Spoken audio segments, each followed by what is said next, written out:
Recording. Okay.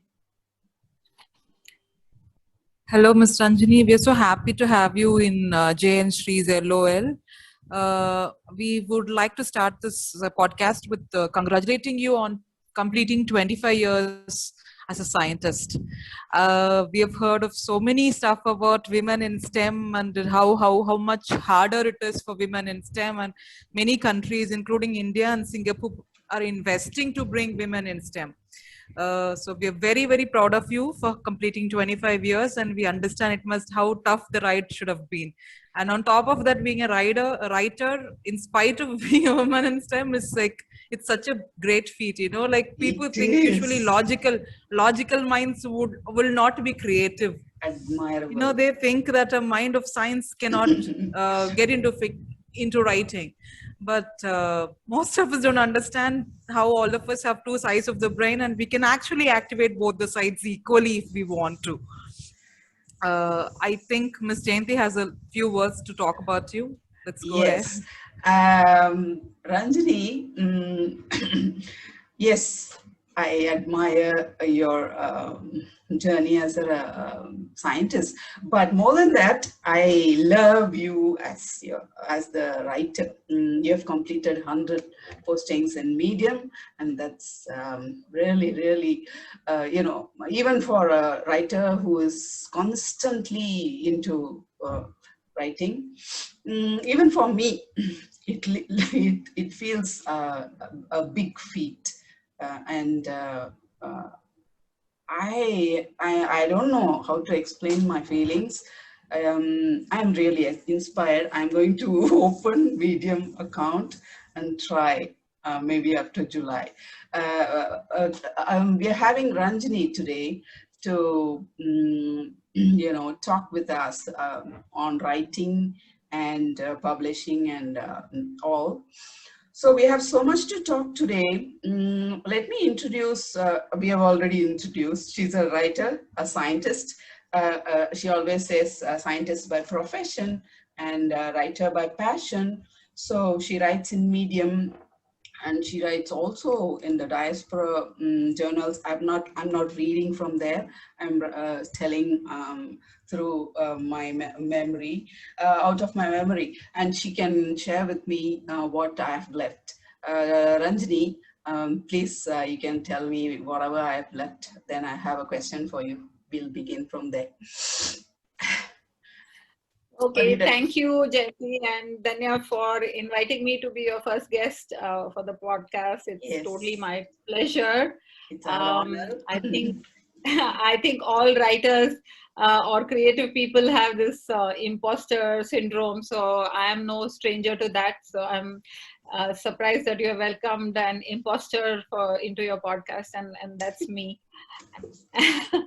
And of course, if you add the two things up, right, what makes it worse for me is that I've had a long career in science, but I haven't had as much of a long career in writing. So clearly, if I weigh the two on a weighing balance, one side is heavier than the other, purely because more investment has been done on that side. So on the science side, I put many more years investing into a science education, completing it, and then taking it forward into the workplace. And I wouldn't say devoting myself, but certainly applying myself to that part, and using that part of my brain. And the writing is relatively, I would say, lighter on the writing. I wouldn't say, it's not that, it's equally long, as in I've been writing for almost 20 years, off and on. But as I said, the level of involvement in my work life was much more than my writing life. And now I think I'm trying to turn that dial from the science part to the writing part a little more. And in order to do that, I have to keep the momentum going. It's like a car, right? Once you go into fourth gear, you can cruise at a higher speed, and the first and second gears are slow.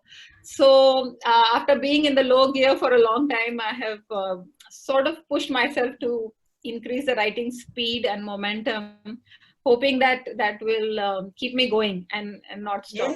Yes, you are showing all signs of increasing your writing hours. Anyways, I have the important question.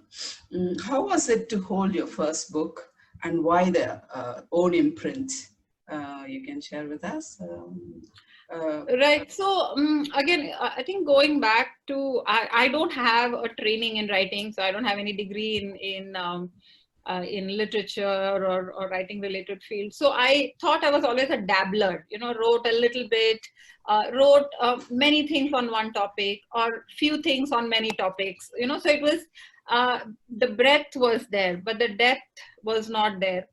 But I did feel that I had improved over time. And when I thought that, oh, am I capable of putting forward a substantial amount of work in one piece as opposed to small bits and pieces, I think there was a little bit of lack of confidence in doing so, as well as lack of connections, because I'm not a journalist, I'm not a writer. Honestly, I don't even have a writing resume, as people say, right? So I didn't have, if people asked me, I would tell them, but I really didn't have anything equivalent to my scientific resume. So I felt that when I approached people, right? Yeah, exactly. So I thought that, and I didn't have a writing platform either. So maybe Danya might hear this more, because as a young person, that a writing platform or a presence is very important. Now, these are like foreign concepts to me, because I think writing is a private thing that you do. And if there is an audience, they will see it. So I was really, in a way, very naive about publishing, to be honest. I didn't know where to start. So wherever I turned, especially when I had my memoir written the way I wanted it, I got a lot of rejection. And then I started digging into, the reason for it, because the obvious reason we would say is you're not good enough, right?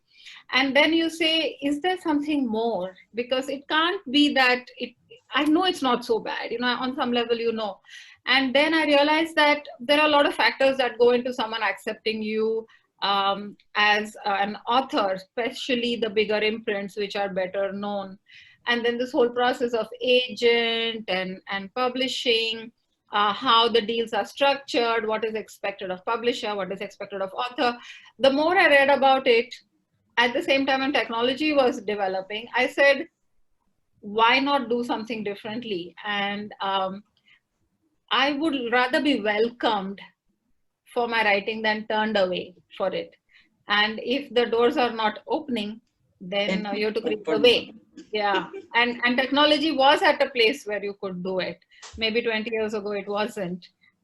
So again, I also had a friend who brought in the other half, the technical half, and the two of us decided that we were each other's audiences. Let us be each other's supporters and start something new, which will help us learn things in addition to writing.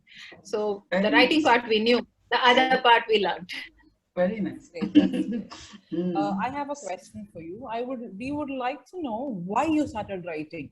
Was it something like a break from your usual routine, or did you just write to express yourself, or was it like a catharsis for you to write?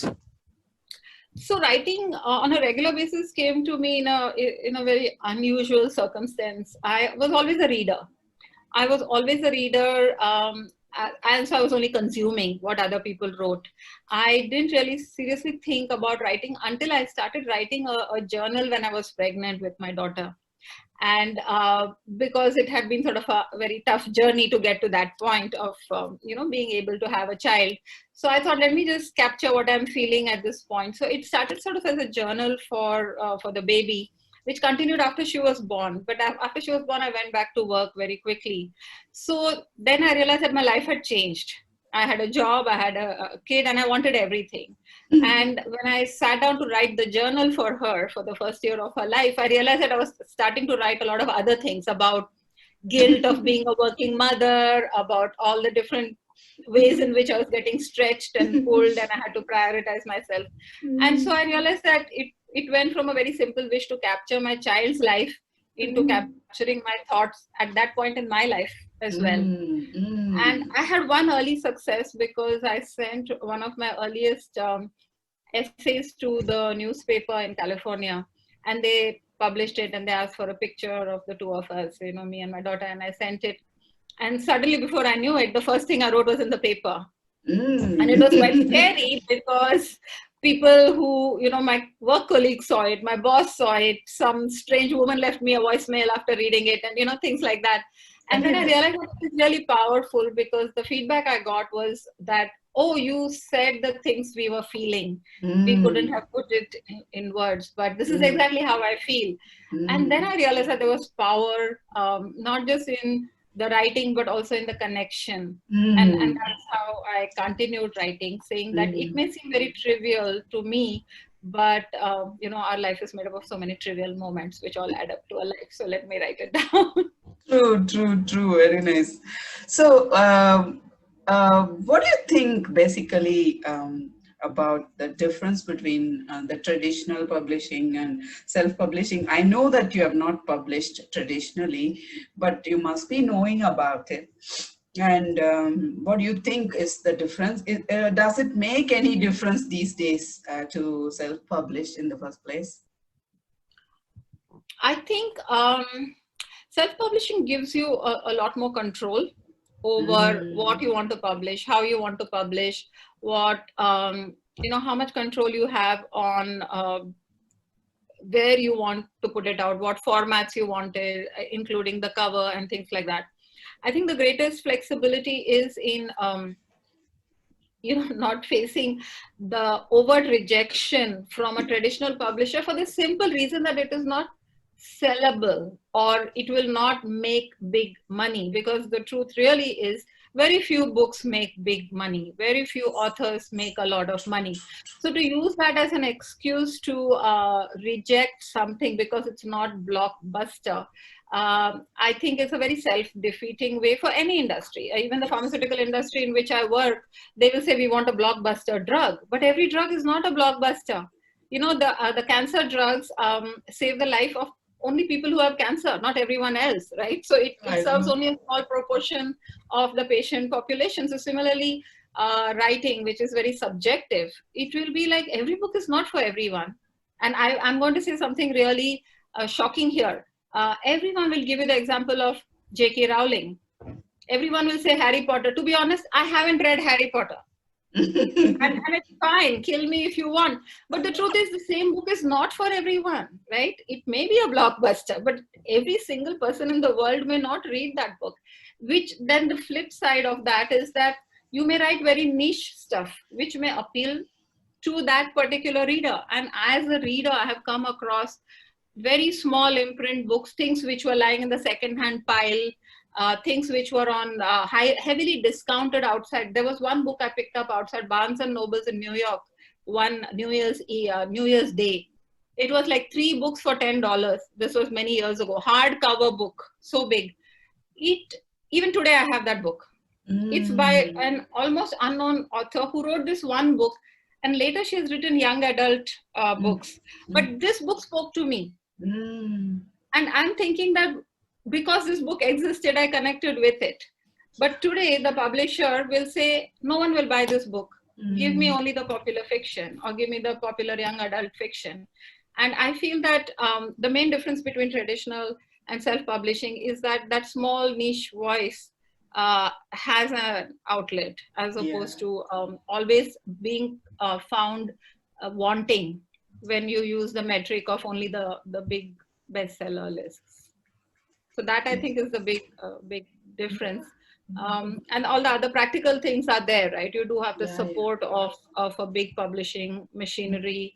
You don't have to learn the nuances of the printing and, you know, many things which the business owner knows, you may not know as an author in a traditional, you know, if you take the traditional route. But if you are self-published, you need to learn the business aspect of it, as well as, you know, the technical aspect, which is the writing itself.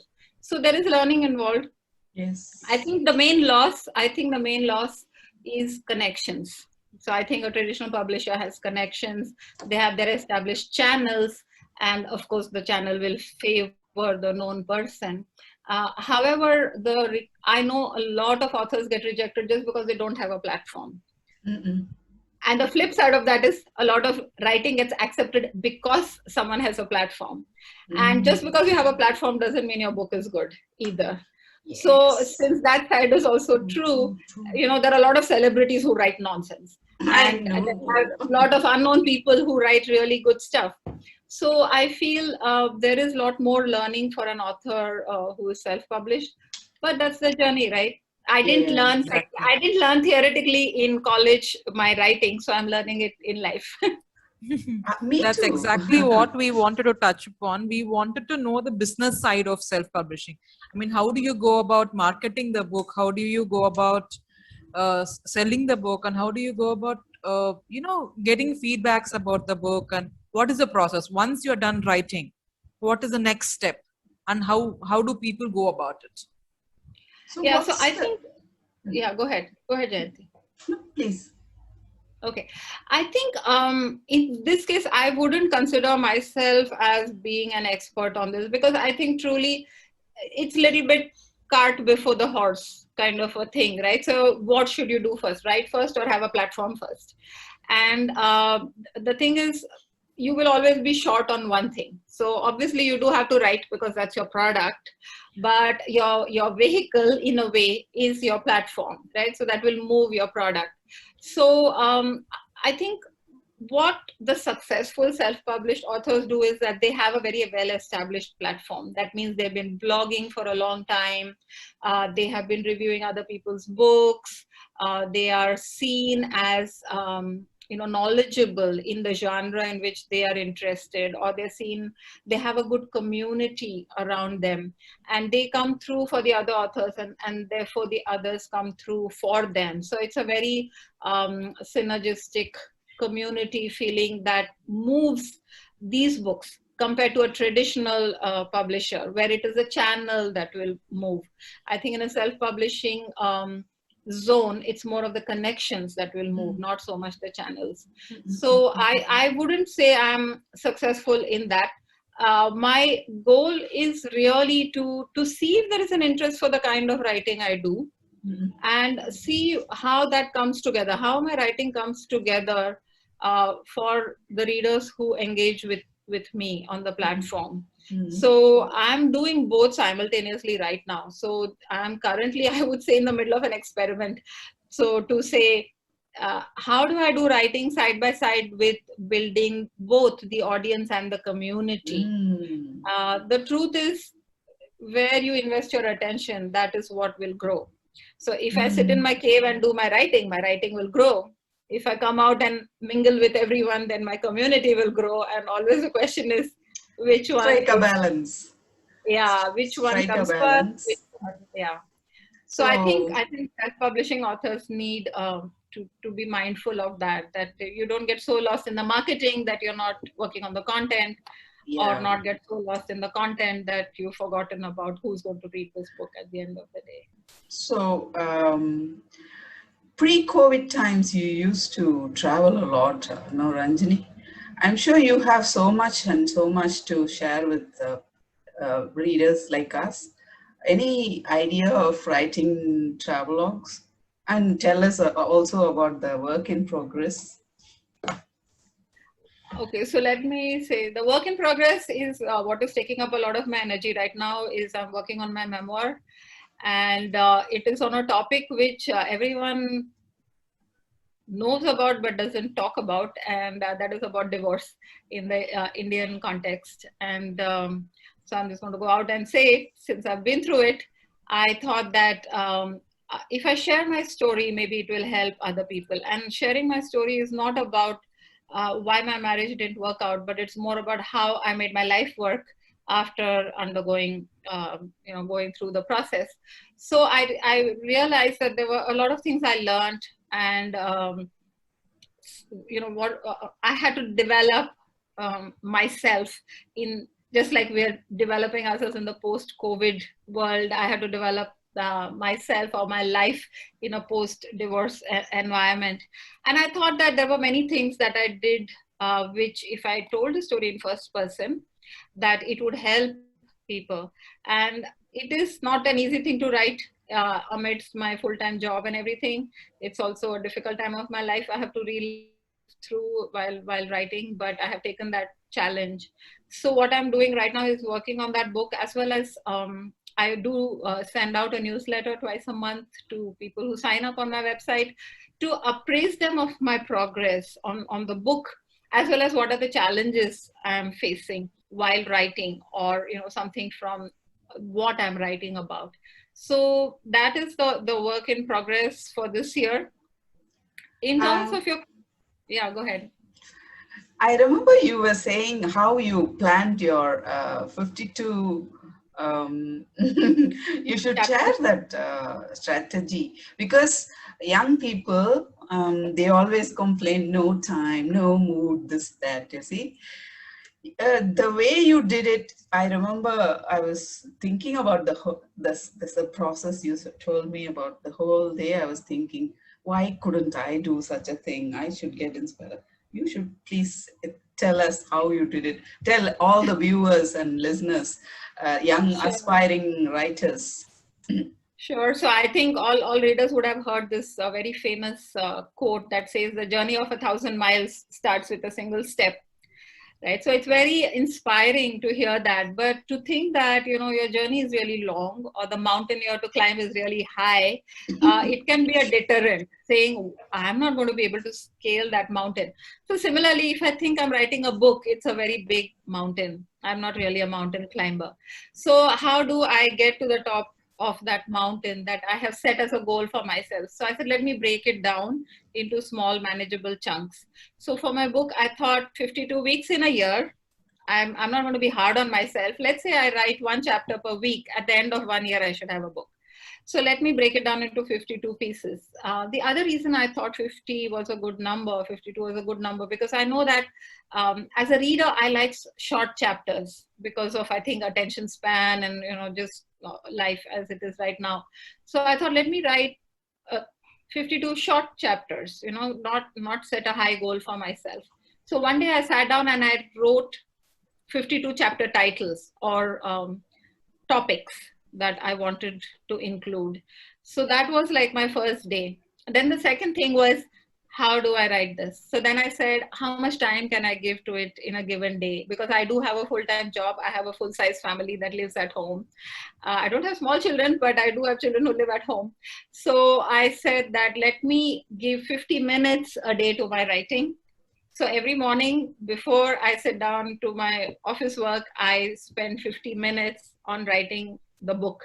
I don't do anything else. I don't do social media. I don't go read my email. I set the timer for 50 minutes and I go to the list of the chapters that I have and I say, what do I feel like writing today? So then I pick one of those topics. Sometimes, it takes off a little bit from what I had originally intended, but I write for 50 minutes. Some days a whole chapter gets written in 50 minutes. Sometimes it carries forward to the next day. So usually by 2 or 3 days, because as I told you, the chapters are small. So I'm not writing to a huge word count. I'm writing it to its natural length, whatever that topic is. And as I have seen over the last at least 2 months or almost 3 months, I'm close to finishing the first draft. So I am at 47 or something. This week was particularly hard. In fact, the lesson for this week was to be kind to myself if I'm not able to do it. So that's how I did it. So broke it into small parts, gave myself a small amount, but a reasonable amount of time each day to write it. And when I finish the first draft, I'm going to see how to evolve it to the next level. I have some ideas. And I think this discipline of it has made it come so far. And I'm pleased at the progress, to be honest. I'm impressed. I'm inspired. So it is really inspiring to listen to your entire journey of writing. Like most of us would have a writer's block. Like when you write for a continuous set of days, and maybe on your 5th or 6th day, you feel like, why am I writing the same thing again? I mean, all of us feel that, like, why is this not getting over? When am I going to start the next chapter? Or like, what am I trying to say here? And am I actually telling what I have to say? Especially when it is about our own lives. If it's a fiction, that's different because you're creating that. You're creating something new. So whatever you write works there. But when it is non-fiction and about our own life, it gets to a point where you will have to scientifically analyze if this has to be said or not. Does this need to be said? I'll tell you one How surprise. do you face it? Yeah, so one very surprised, and I will write about it one of these days, is that in fact, the opposite happened. Instead of being stuck for things to write, I realized that I was remembering many more things. I was going deeper. So so this is where I'm sitting right now, is where I sit and write in the morning. So this is like the study in our house. You can see there's a world map for all my travels behind me.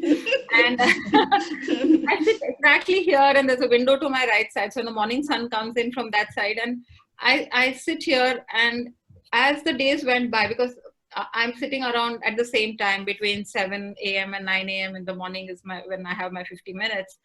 I started going deeper. It was almost like there was like a feedback mechanism to my body and my mind that, oh, she's sitting here, she needs to now start writing. And because she's sitting here and she's writing, she needs to, create more, or she needs to go deeper. And so some days it was so effortless. It was, it just flowed. I'm reminded of the people who practice meditation. The same place, same environment, the same time. Yeah. When they come and sit, they are easily into that meditative mode over time. Initially, they will have difficulty. Similarly, she is also saying she is able to immediately. Like you said, when things flow, when I'm not sure, maybe when you start writing about a particular chapter in your life, maybe the thoughts just come and you just have a mental picture of what was really happening. How do you cut down what shouldn't be written? Or do you cut down? Or do you cut down the next day? No, I am a very lazy writer, so I want to get it right the first time. Okay. I wouldn't say I go and edit, but I think the book is a little different. Like I said, I have the chapter topics written down. So I look at the list and I say, what do I feel like writing? So something pulls me on one particular day. So I start writing, and sometimes I don't start writing. I'll say I want to write on this, and I just wait. I usually have my cup of tea with me, and I look out the window, and I don't force anything. And some memory comes up, or some some dialogue comes up from what happened. And then I start writing, and you may be surprised, or maybe you're not surprised because you guys are writers yourself, is that it's almost like it writes itself. Like, the thought is there, the initial thought is there, then the narrative continues. And this is, I have found, is not just when I'm writing the book. As Jayanthi knows, I write a lot of personal essays which appear in multiple locations. Most recently, Straits Times, the Singapore newspaper, has been featuring my writing. And to be honest, I will have only a kernel of the idea, saying, oh, I find that I'm doing a lot of shopping since COVID started. It's just like a one sentence. And then my whole essay works itself around that central thought. And it's without forcing. It's just like allowing your brain to make those connections and to pull those strands. Like you say, the strands that need to be in the story sort of reveal themselves. So it's not even that I'm selecting through many strands. It's almost like, like ladies, right? You go sari shopping, you see the hundreds of saris, and says, come buy me, it's like that. So almost like the strand in the story that needs to be told rises to the surface. So do you get new topics apart from the ones you have listed, do you get new topics, new titles when you write? Or do you just stick on to those? The first plan was also like one of the 50-minute sessions where I just wrote 50 ideas, right? Okay. Maybe I wrote 47, 49. So okay. I did add a few over subsequent days, and then some got collapsed because they were very similar. So they got collapsed. And combined. So it has changed. Yeah, it's not exactly the original thing. As I said, also I let the writing guide me. So I am learning to try. I think the main thing I would emphasize to anyone who's serious about any creative or any other endeavor, that you have to show up. So Woody Allen has famously said that 80% of life is showing up. And I truly believe that if you show up, the rest will follow, because if you don't show up, nothing will happen. Yeah. So by showing up to the task of writing, the story comes out, the craft improves, the confidence level increases. So a lot of secondary benefits are there just by So showing how up. was sorry to interrupt, how was the Desi Love experience, the anthology that you have done last year, I think, last year? Last year. So Desi Modern Love was an idea that came out of a column in the New York Times. It's a long running column called Modern Love. So Modern Love column is created by readers who send in their true stories. So it appears every week in the New York Times, and they are a variety of stories about love in the modern context. And so it's not always romantic love, it is not always man-woman love, it is in its many forms. And some of the essays are very well written, very inspiring, or you just feel attracted to the writing. But also it reflects a certain sensibility. We felt that within the Indian context, the concept of Desi, as in South Asian or Indian context, that love has many forms, and there must be many stories, many writers whose stories didn't make it to the New York Times about love, got rejected. So we said, okay, let's try and collect some true stories. So we didn't want fiction. We wanted people to tell their own stories. And that's how we came to, I think there are 8 stories in the book that are different kinds of love, a young married couple, an old married couple, a friendship, a mother-child bond. So these are very different intersections where, love in a relationship either happens or is surprising, or there is a surprising turn. So that's how the anthology came up. So we wanted to have a collection of Indian themed true love stories that people are willing to tell. Do you still have your earring that your dad bought for you? Yeah, so I had a pair of earrings. One earring got lost, and we couldn't find its pair. But last time when we went to India, Jayanthi, you and I, when I went to Hyderabad, I did buy another pair of earrings to replace the one that got lost. The story is in Desi Love for listeners and viewers. You all must read Desi Love. And because we touched on one of your books, Desi Modern Love, I would also like to mention the other book that I read, the Train Friends, right? So we want to know, like, Indians, all of us, mostly South Asians and Southeast Asians, all of us have this connection with trains, than the other countries, because we all think of a train in the same place, and all of us making connections because the journey is longer, we get connected. What was your thought when you named it the Train Friends, or what was your thought process when you wanted to write about that journey? So Train Friends was, again, as you said, that, one of the good things about self-publishing is you can be creative about compilations. So for example, anthologies, everyone knows the theme is fixed, like Desi Modern Love. The theme was about love in the Desi and in the modern context. And it's different authors putting their stories. While Train Friends is a different kind of offering, which is 2 people writing a series of essays on almost similar topics. But because they are 2 different people, they have different takes. So Nandini Patwardhan, who's my friend and co-founder of Story Artisan Press, she also used to write personal essays, or she does even now write, and I also write.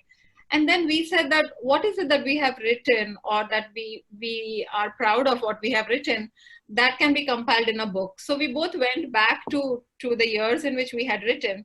We both originally are from Bombay, where the local train system is a very good way to meet and make friends. And I know personally personally that people in my family have made very good friends just from their daily commutes.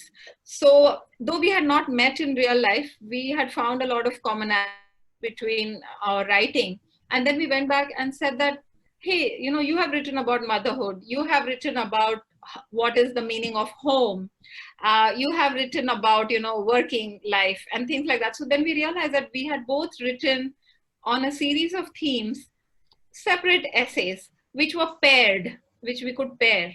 So we said, okay, let's, you know, maybe no publisher would publish something like this, but because we are doing it ourselves, we said, let's put this together. So we first actually compiled the collection, and then we said, what would be the name for it?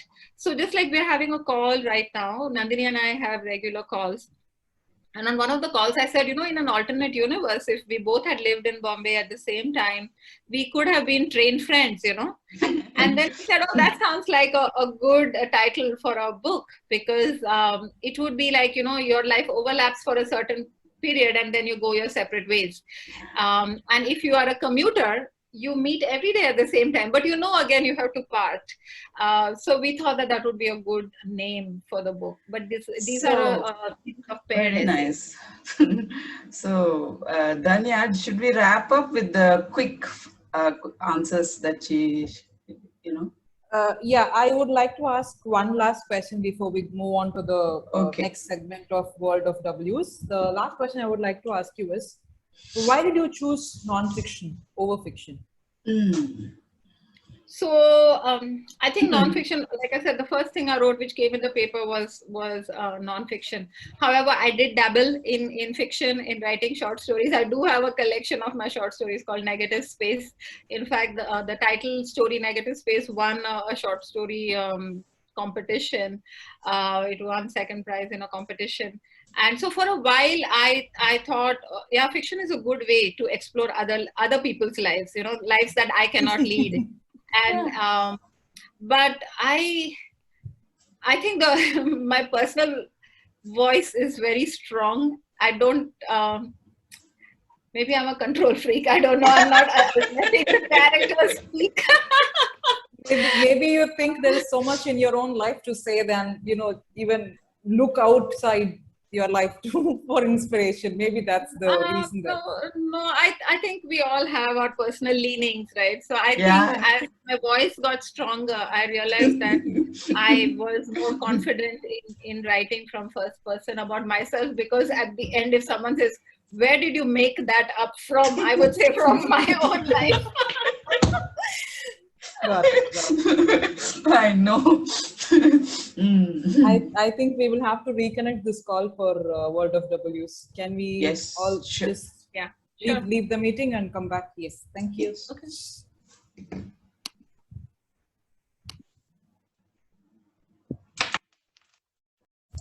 Okay.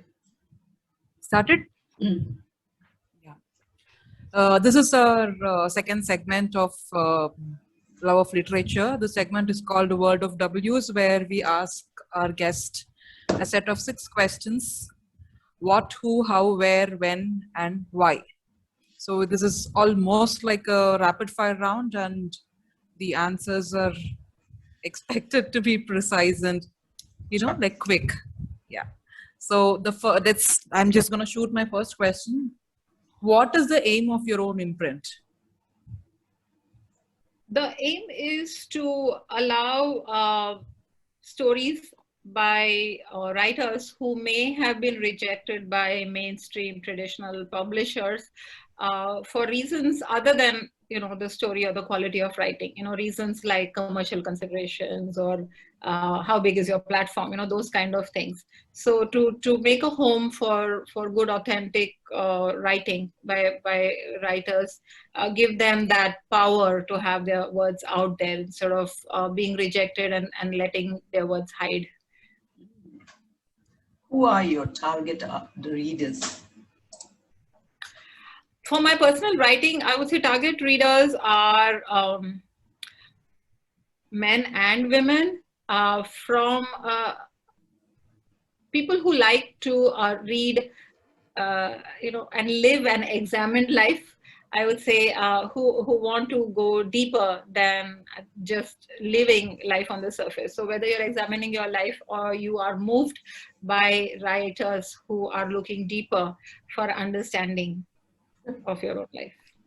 Yeah. How do you intend to grow your imprint in the future? So for the imprint, the plan is to welcome writers who have such either experiences where they feel that their writing requires a home and they have not been welcomed elsewhere, and but also people who are very clear on their writing goals as well as their writing, the craft of writing, so that they have put the effort to put forward a very good manuscript, thought out very clearly. So time to time we do get interest from such writers who find us, and not all of it have very different ways how they have envisioned their book. We are not always like illustrations and things like that, we are not able to help them, but we are looking to add more voices who do have a completed manuscript or collection of stories, or even new ideas, or something unusual that they want to bring to us. Where can we find your works for readers, listeners who want to read your works? So I have my own website since about a year now. So it's www.ranjanirao.com.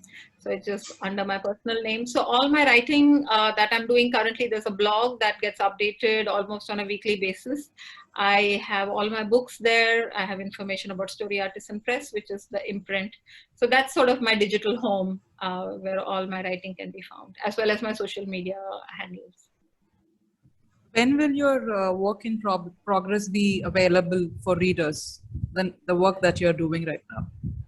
So I hope second half of this year.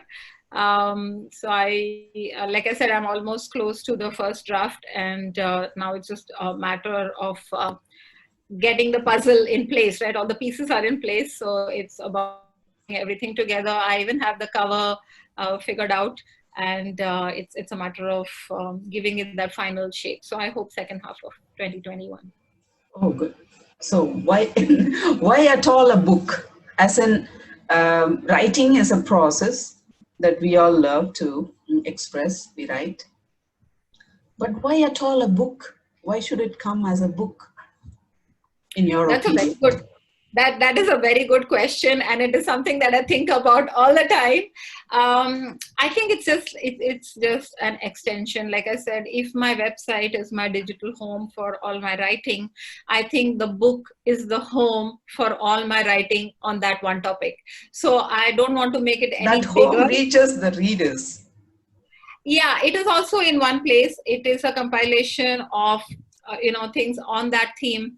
So I think the book is a good place for if you don't want to go clicking 10 links to see what is it I write about, you go to the book. Or if you say the topic of this book is not of my interest, but I do like what you write, so they can always go look at the other things. For example, the next book will be the travel book, okay, Jayanthi? So if you are more of a travel reader. Look forward Yeah, to. so, you're a fan of Pico here. I'm looking forward to your travelogues.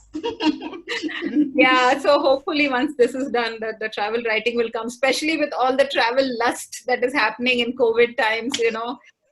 It's almost a punishment to think about or write about travel, to be honest. But yeah, book I think makes it portable in one place, and it will appeal to that reader who is in that zone. 2022 will be travelogue year for you. Yeah, let's hope 2021 allows me some travel at least, so that you have traveled to 33 countries. You have more than enough to write 3 volumes of travelogues. So 2022 will be your travelogue year. All the best. We look forward to. And very nice talking to you, Ranjani. Yes. Thank you, Ms. Ranjani. Thank you for inspiring us with both your, life, professional life and your writing life. And for the listeners, if you guys want to go check out where you can find Miss Ranjani's work, you can go on her website, as she mentioned, or you can go on Amazon and find 4 of her books: Desi Modern Love, Negative Space, Train Also Frames, and search in Medium. No Longer NRI. Yes, and you can also log in into your Medium accounts, and you can go search for Ranjani Rao Ranjani Rao. in that. And finally, you can also find her imprint, which is Story Artisan Press, on Google. Thank Go you. and read in Medium, you'll be hooked, like I am hooked to Ranjani's writing. I'm kind of intoxicated. I go whenever she posts, I'll be the first to read. And I'll read again the next day, the same article. So it was great talking to you, Ranjani. And I'm sure you'll be here with us in another, maybe a few months' time for another reason, your memoir, maybe. Great talking to you. Have a nice weekend. Good night. Thank you. Thank you, and all the best for your podcast going forward. Look forward to being here again. Thank you. Thank you. Thank you. Ranjani. Thank you so much. Bye. Thank you. Bye. Bye. Bye.